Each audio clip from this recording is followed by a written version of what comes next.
FM News Talk 97.1. On demand audio. A massive win last night for the Second Amendment in Colorado as this state made history and stopped dead in its tracks a narrative that progressives have been wanting to use to justify nationwide gun control. Joining me right now is the man behind the recall of former Senator Angela Giron, Victor Head, who founded and organized Pueblo Freedom and Rights. Victor, congratulations.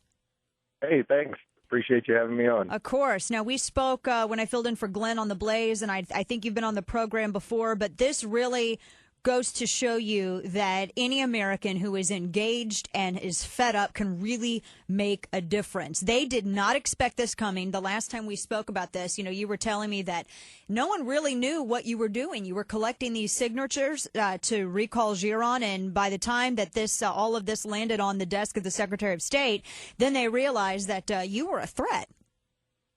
You're right. We started off just kind of a bunch of guys. We said we had to do something, and didn't really have a big goal.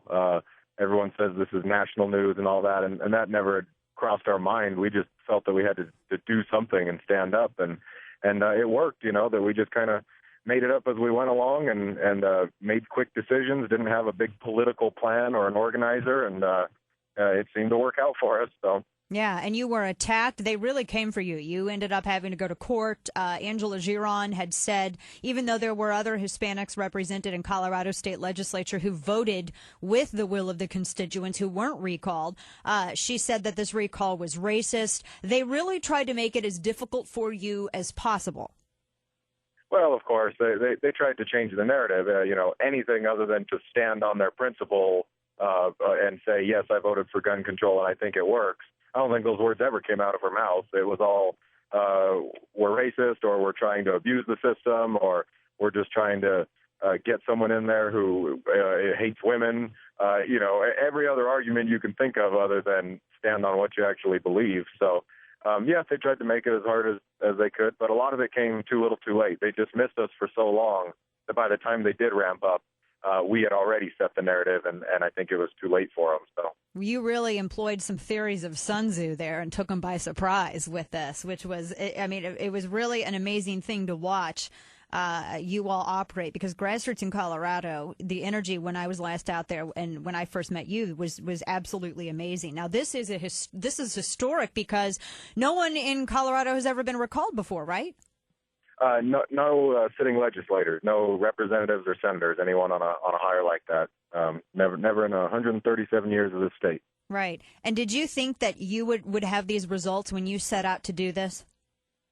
Honestly, we didn't really know. Like I said, we didn't really have a plan.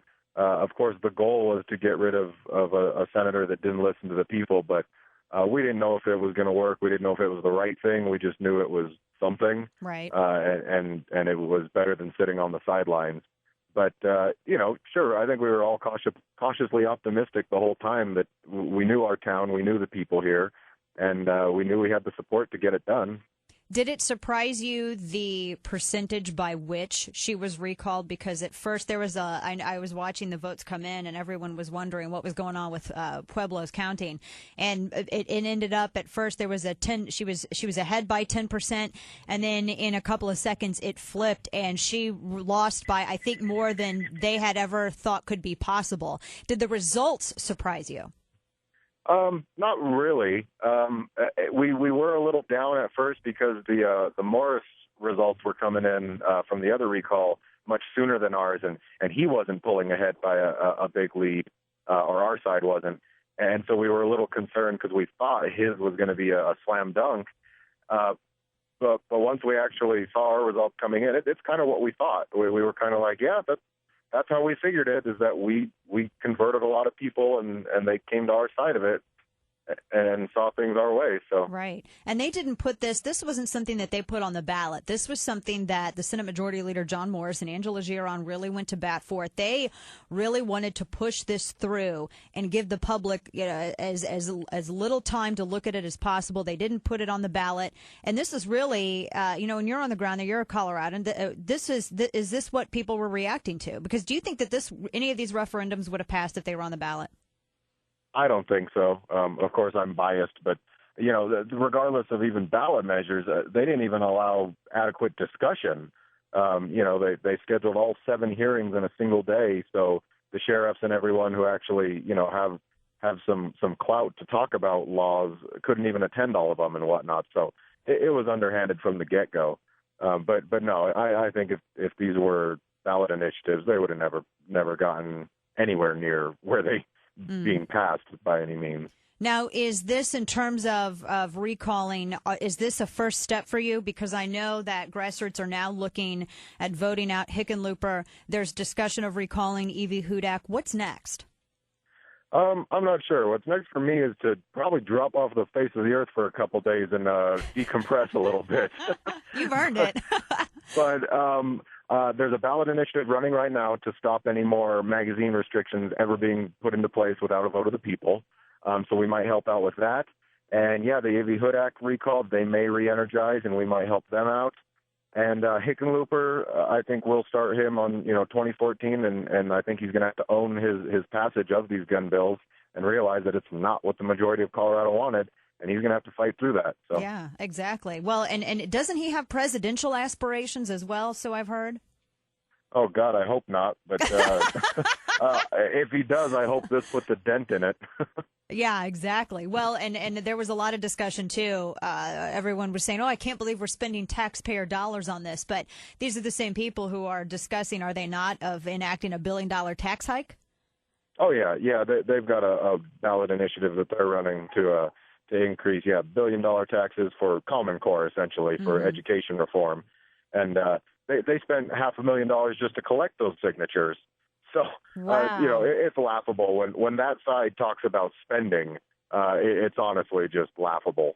Yeah, no joke. Well, what advice do you have for people in other states? Because we've seen this happen now. What Colorado was to 2A, Wisconsin was to workers' rights. We saw this happen in Wisconsin. We saw it happen in Michigan. Colorado went out first, guns blazing, literally and figuratively, against an infringement on Second Amendment. What can people do if they want to fight against stuff that they're really not given any representation on in their state?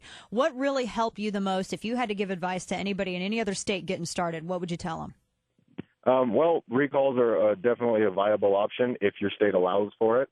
Otherwise, ballot initiatives, I think that's the last-ditch effort. And it's not that hard. I'm not a professional organizer. We had no political science majors. You mean you're not a Koch brother? Yeah. No one had done this before in our group. What it was is we're all trades guys.